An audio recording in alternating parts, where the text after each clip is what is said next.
What's going on, everybody? This is Tyson Paul from We on the Laughs, and today I get the extreme honor of interviewing one of literally my favorite comedians on the East Coast right now. He's about to have a new comedy special to drop this November, right? Correct? 7th, yeah, November Yes, 7th. November 7th, so less than a week away. He's been doing it for a long time, one of New York's finest. Let's give it up for Mr. Ian Lara. What's How's it up, going? brother? Thank you, man. Thank you for having me. It's No nice to problem. link up. I always appreciate the support every time something cool happens. I always see you guys do a write up and mention me, so I appreciate that. Yeah, man. Appreciate it. Because I mean, like I said, like before, like you are basically one of my favorite comedians on the East Coast, or well, basically in the nation and stuff. Because your material like relates to everybody that's going on, like growing up, basically from like their millennial phase to like now, like being basically young adults, like handling business and stuff. So I always feel like your material always just relates to the times. So just to start off, congratulations on your new special coming out, Material Boy. Thank you, This man. is your Thank you. second comedy special because your first one did huge numbers, Mr. Romantic Comedy. Tell me about the process from starting from romantic comedy to Material Boy, like, and how you decided, like, basically, all right, it was time to drop a new special and uh, the material that came into it. Yeah, well, after I did Material Boy, which was after I did Romantic Comedy, which was in 2022. We were coming out. That was like the time when we were coming out of COVID, and I feel like comedy was in a different place than it is right now, in the sense that after I did Romantic Comedy, I went on the road, and it was like very like all my shows were full, like people were coming out. It felt like comedy had this like new energy that I think I think not everyone, but I think some people believe would last forever. So coming out of that, I was like, I have to really like I felt like personally, just because of the momentum that romantic comedy built. When romantic comedy came out, I didn't think that I necessarily had like a lot of anticipation of people waiting on my work or wanting to see me. Like I had some people, but I didn't think that it was like I didn't feel that it was big. But then romantic comedy came out, and I don't know if it was like because of the pandemic or just because of the quality or the fact that HBO hadn't released a lot of specials at that time at that year or whatever. Like I did get a lot of people who watched it who then came and were like, okay, who is this kid? Like, we want to follow him and we want to follow his stuff. We want to come out to see him. So coming out of it, I definitely felt like, all right, like romantic comedy was like my entrance into like a more mainstream audience for the first time in my career. So my next one, I really gotta bring it, and that's kind of the process I took. After you film a special, is such a like you feel like you're in purgatory because you have no material. So like when you start building, you got to start building like slowly. And I remember like building all the new material, and I would have jokes that would do well, but I would be like, but this ain't like I needed to go harder. I probably feel like I threw out like of jokes that I used to do like in that tour and building up maybe like 25 to 30 minutes that I didn't put in the special of jokes that were worked well enough, but like at least for me, I felt like it didn't work how I wanted it to work. So for me, like Material Boy, and I've seen it a couple times now because of the editing and stuff. I'm very proud of it because I'm like, at the time, at least for the time, that is the best that I've ever been. Like, hopefully, I get better and continue to improve. But I think when you see it, that is the best that I've ever been when it comes to. Okay, yeah, because I think that's one as comics, like you always after a big project. I mean, there's a huge like people think it's a huge relief, but sometimes more it's a huge like release. But now it's like okay, like I got to conquer the next obstacle after that, like because now you have to start going into Material Boy. Because how long was it the process for you to actually gain your confidence back? uh while basically doing writing working out the material for Material Boy, like how long did that process take? Because like you said, when your first special dropped, like you started to tour and everybody basically wants to hear like what you had on the special, but now you don't want to use it anymore because you already used it for your last project. So now you got to work on a new project. So how is it building that confidence and getting that process together?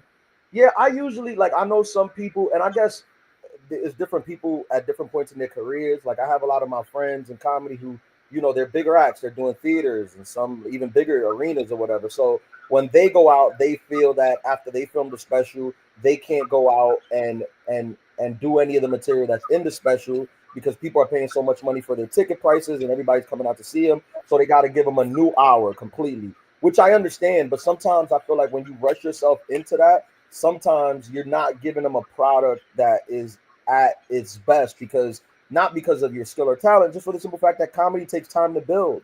It's not overnight. Like nobody's overnight. Like nobody films a special and their next thing is like fire the next day. It takes time. Like you have ideas, you start doing them, and even though the ideas work, when you let it cook, it takes longer. So I would say, like, because I filmed my new one, Material Boy, last December. We're now in October, so it's almost been a year. And since then, I have probably 25 minutes that I'm very excited and happy with. Um, we can push it to like 30, 35, but then it gets, it's stuff that like if you go see it, it works, but just for the how I like to perform and the type of laughter that I get, it doesn't, it's not like there yet. But I would say it probably took me after romantic comedy, probably took me like maybe like a year to have a new 35 that I was like, all right, I could this 35, I can add to it, I can stretch it and get it to 45. And then probably another year before I was like, all right, now it's cooking. Now I got an hour that's cooking. Okay, that makes sense. So would you say that Material Boy is by far your best material so far? Yeah, I mean, look, every comic says that on their last special. That's just what it is. No comic is gonna come out and be like, nah, this ain't as good as that one I did before. But I remember the night we filmed, I filmed both of them in New York, and I'm a New Yorker. So I had the opportunity to have my family at one of the shows for both of them. I had my family that came out to the HBO taping, and then my family that came out to the Material Boy taping, and both of them, they were like, it went well, so they were like really proud, and they were like, wow, this is really good. But I remember after Material Boy, like most of my family, if not all, were like, all right, like not, yeah, you're operating on a different level now. Like they were like, this is like a different level. they basically they're telling you got to pick up the check now. Like yeah, I mean they were just like they were like, and they love. That's the beautiful thing about comedy is that like everybody has their like favorite comedians, and sometimes it's like you don't even know your favorite comedian until you see somebody where you're like, oh, now that's my favorite comedian. You know what I mean? Like so many people would say, this person's my favorite comedian, and it's like, yeah, but you've never seen this person. So if you go see this person, that person probably won't be your favorite comedian. And it's nice when you can do that to yourself. So like my family, like when they came to see the first one, they were like, all right, yeah, he's really, really good. And then I did the Material Boy, and they were like, "Oh no, he's really good." Like Material Boy, get to comedy in, which I know people be like, "Oh, it's family." I don't come from the type of family that's going to be like, "Yo, this was good." If it wasn't, no. I don't come from that. Like I come from the family that's going to be like, "You got to get back to the drawing board." They'd have told you to scrap the whole project. Yeah. So I was very proud of that. Yeah. So I guess also I want to ask on the production side of Material Boy, comparing it to your last special, because last special, like basically this was all HBO produced, and then this time it was more independent. Like, what is the differences besides the obvious, just like production, like with production budget from HBO rather than doing it just all independently on your own? Like, what is the freedom like differently for this special than it was for the last special? Yeah, man, like I said, it's totally different. Like I said, we're in a different time. That then I felt that, and it's interesting to me because like when romantic comedy came out, I was a relative no name who got platformed on HBO, and it performed well. Like my special was on like almost every list I saw. of somewhere on the list of like best special of the year, like a relative no name that they gave. It was on top of HBO for like 3 months. It was trending for like 3 months, like on the top of the HBO Max app. So I thought that coming out of that, I'm like, all right, well, obviously now they would feel like their investment paid off, because it's not like they paid me a ton of money for the first one. They got me really cheap compared to like what they pay other comics. So I'm like, so obviously they should be interested in working with me again. Like my status has grown now. Like more people know me, more people are willing to watch. For me, at least at when I was about to do Material Boy, it seemed like a easy ask for them. But then I quickly noticed that the business is not where it is right now, and it's pivoted to there's not a lot of streamers or platforms that are trying to like necessarily break or give opportunities to young voices in the business. When I say young, I don't mean age. I just mean young, like I guess unproven like that. So right now it seems like they're focusing more on like the huge names that they already got, or the up and comers that already come with like a million followers on different, things. Those are the guys that are getting it, which I understand. So I originally when I made Material Boy, I was acting like I had an HBO budget, meaning like I cut no corners. Like I got Ida Rodriguez to direct again. I got a great showrunner, Jay Lafayette. I mean, not showrunner, a great DP, Jay Lafayette, who did it. He's one of the best DPs in the business. He does all like Netflix specials for the stars. He did Chris Rock. He does everyone. So I didn't cut any corners, because I was thinking like if we give them like a product that it's up to their level, like why wouldn't they buy it? But I quickly saw that they weren't there. So it was a thing where like, all right, I have to pivot now where, okay, it's not going to be purchased by like a major streamer, but I still want people to watch this because I paid a lot of money to do this. And I also think that I'm giving my best work. So it's like a two things where that's why when I pivoted to like, all right, I'm going to go to YouTube, and I did get a distribution deal with a company. So it is going to be like on Amazon Prime, and it's going to be on some of those streamers. But I was like, I just want people to watch it. Like I heard Lil Rel talk about this when he just released on Tubi. He was like, um, when you release like that where it's everywhere, it's kind of like you're bootlegging yourself. So that's how I feel. Like I'm bootlegging myself, because if you remember back in the day, like people would like, especially black artists, you more likely to become big off your shit getting bootlegged than it is mainstream where people gotta pay. Like a lot of the white people there, and it's not, I don't know if it's a race thing, I think it's more like a culture thing. A lot of the white people, they would pop mainstream wise, but in the hood, you would pop on the bootleg thing. Like if you're bootleg, if you had a project that got bootleg and everyone in the hood got it, next thing you know, you a big name that everyone's looking for. So when this didn't get picked up by like a major streamer, I was like, let's pivot to that. Let's pivot to like, we'll put it everywhere, let everyone watch for free. You can have it. I'm not charging you no money. You don't gotta give me no money. I'll take this as an investment that I made in myself. Just watch it and share it. But I guess to answer your question, one of the main differences when you're doing a project for like HBO, when you ask for stuff, people listen. Like venue wise, camera wise, like everybody wants to please HBO. When it's just you, it's a little more difficult. that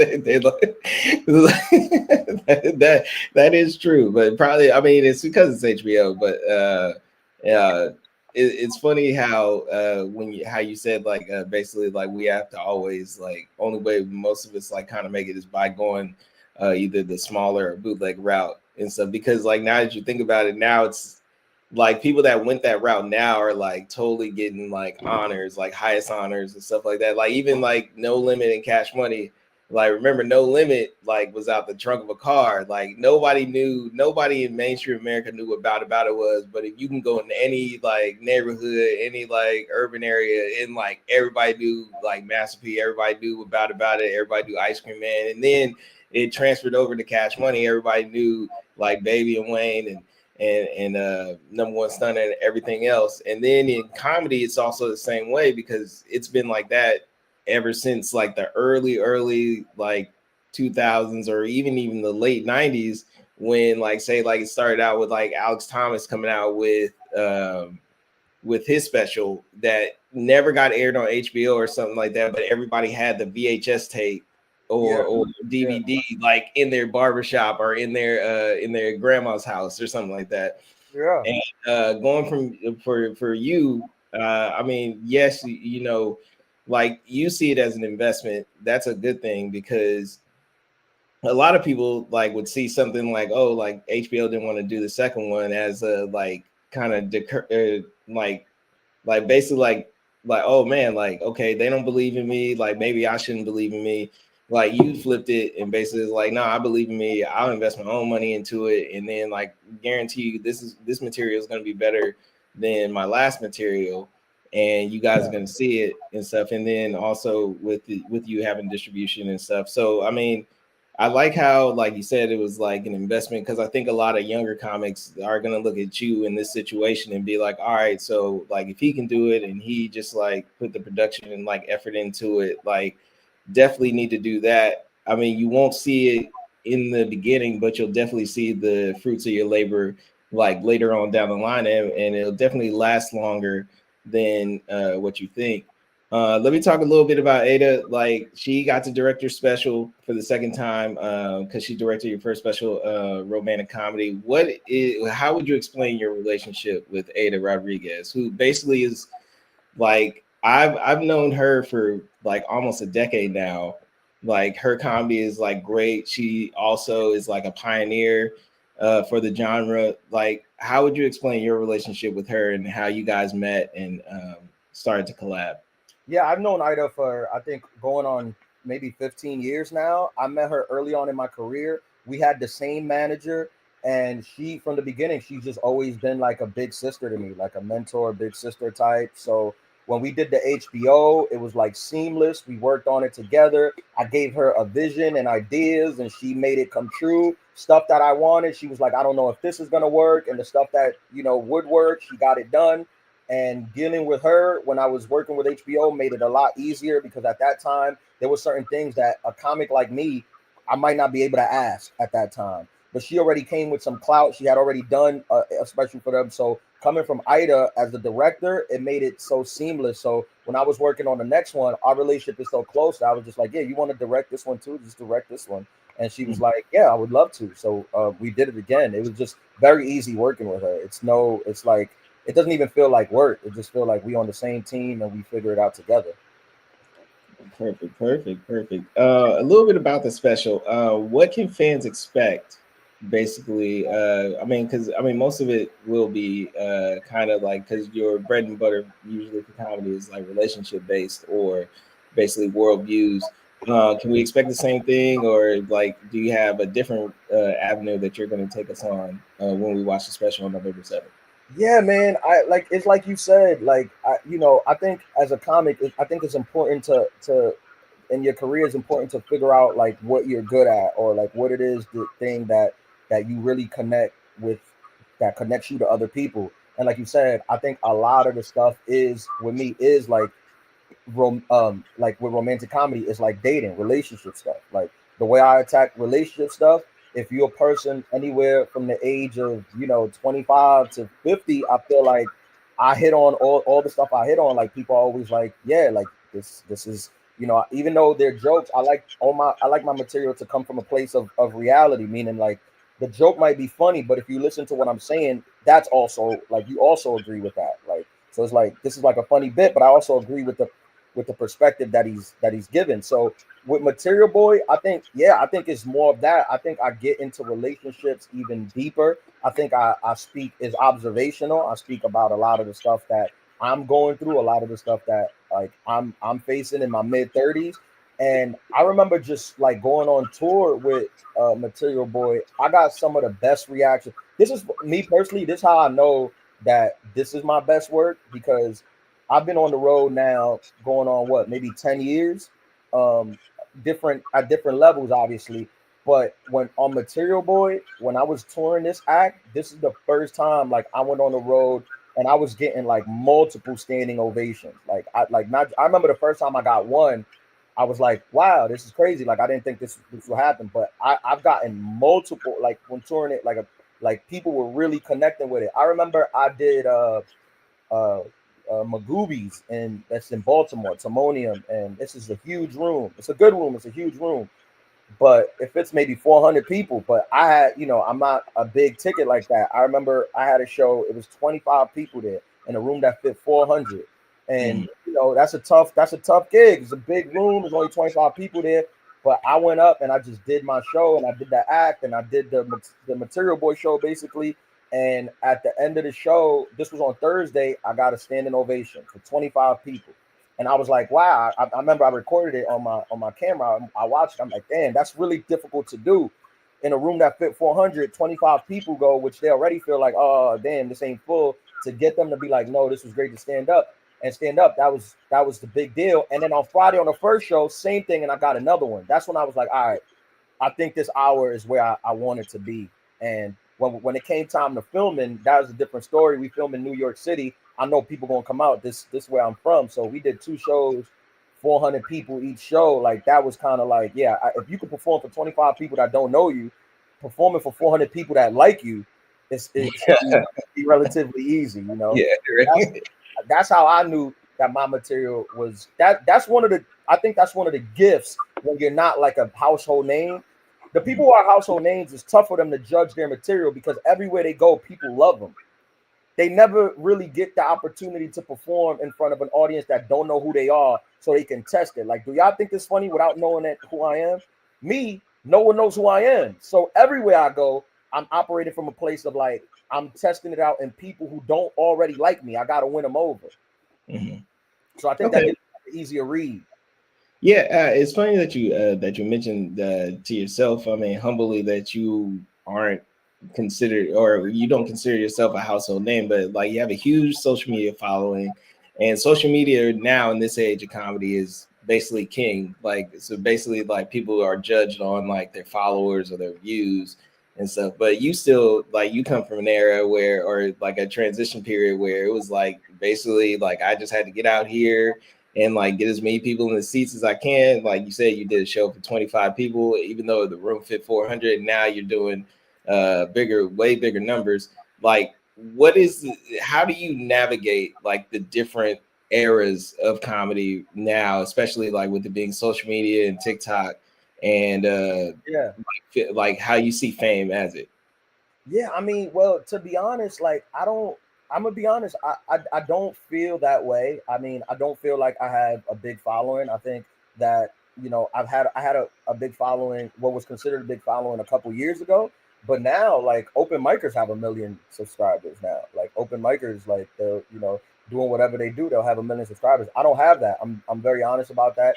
I have some markets where like people fuck with me and they come out and they, and I move some tickets. But in most places, like I'm not a big ticket. Like like one thing that I have, and I'm not trying to be all woe is me. Like one thing I do have, and I feel it, is I generally have the respect from people. So it's like I might not sell out the room, but usually like the club owner or the people who went or the wait staff or the other comics, they're all like, we really we really enjoy your stuff and we really enjoy your material. We really enjoy what you did up there.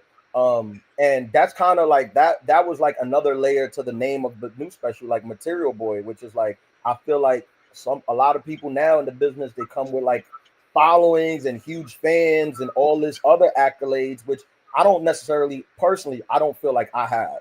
I feel like all I have is my material. Like that's all I have. Like when we like when my agent and stuff, like when we try to get me dates at clubs, I make sure to tell them, I'm like, all they gonna get, like all you can guarantee from me is gonna be a good stand-up show. Like I don't promise that I'm gonna sell out the room. Don't promise I'm a ticket, because I'm honestly not. Like I'm just being honest. Like at this point in my career, I'm not. I hope to one day get there. I think that I keep putting out work.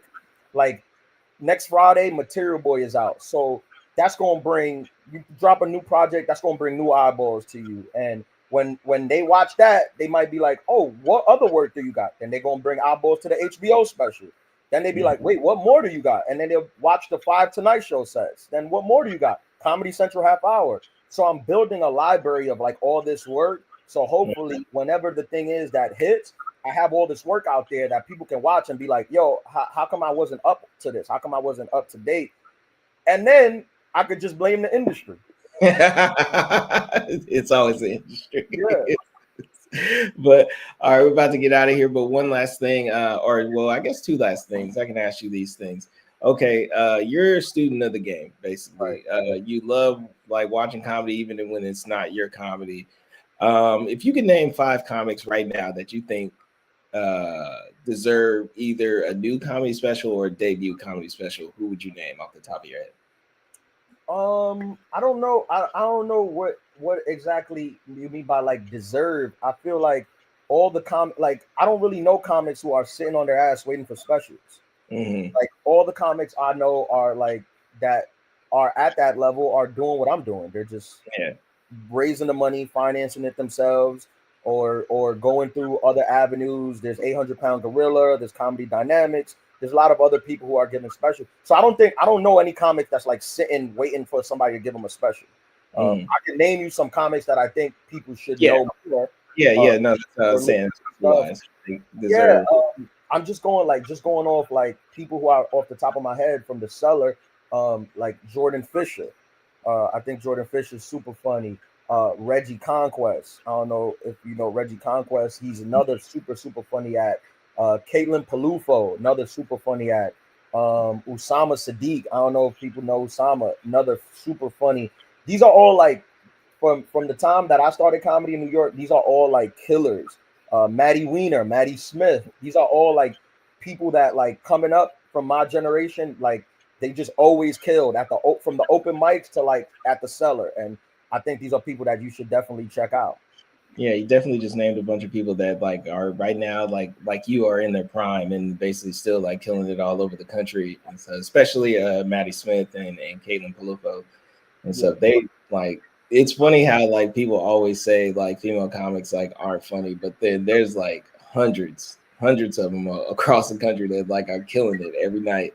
So it's crazy. So many. When I'm on the road, like I got to get on the road today. When I'm traveling, I always make sure, like I always try to get the club to give me. I always ask for like the funniest female openers, like the funniest comics in town. And when when they don't have one, sometimes I'll bring one because I feel like I approach dating from like a guy perspective so much that I love to get like a woman in front of me to do 30 minutes on like shitting on men and that's funny, like a different angle. So when at the end of my show, everybody feel like they got everything. Like you don't feel like sometimes they'll put like 3 guys on it. I'm like, this feels a little one-sided, and I don't want to feel like it's a rally, a man rally. I want it to feel that like you getting everything. So definitely, there's so many funny women out there.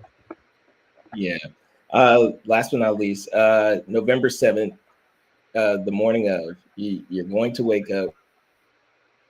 What is going to be the first thing that you're going to do on November 7th? Well, my special, since I'm doing it on YouTube, I'm doing a premiere on it, so it won't be all. It won't be. It'll probably go live at like 7 p.m. Eastern time in November. On November 7th. Which now I'm thinking about it, that puts it at a weird time for LA. No, it's just 4:00. So we'd be just getting off of work. Like we are. So we. Maybe I should do 8. I'm sorry, you froze up. Are we still going?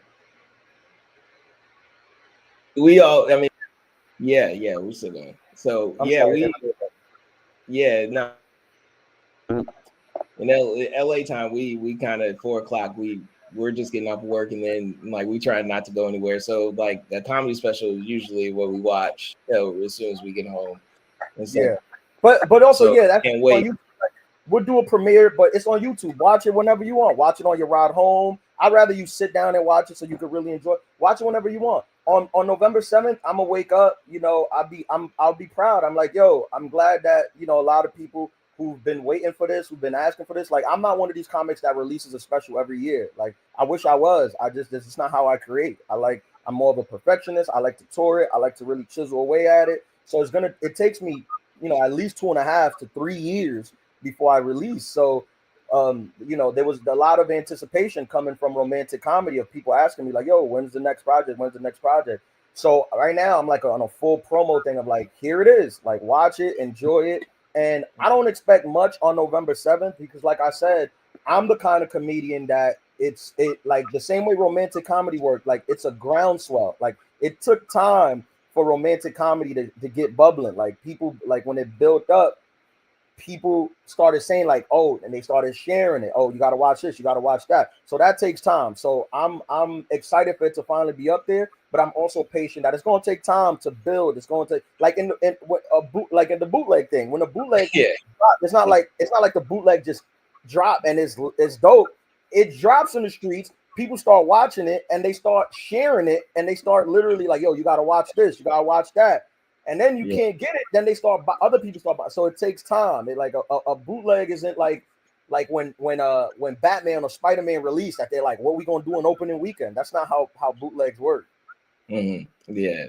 So I'm just like, I hope I watch it. I hope people watch it. I hope people enjoy it. I'm excited to hear people's like opinion on it. I'm excited to hear like what people think about it.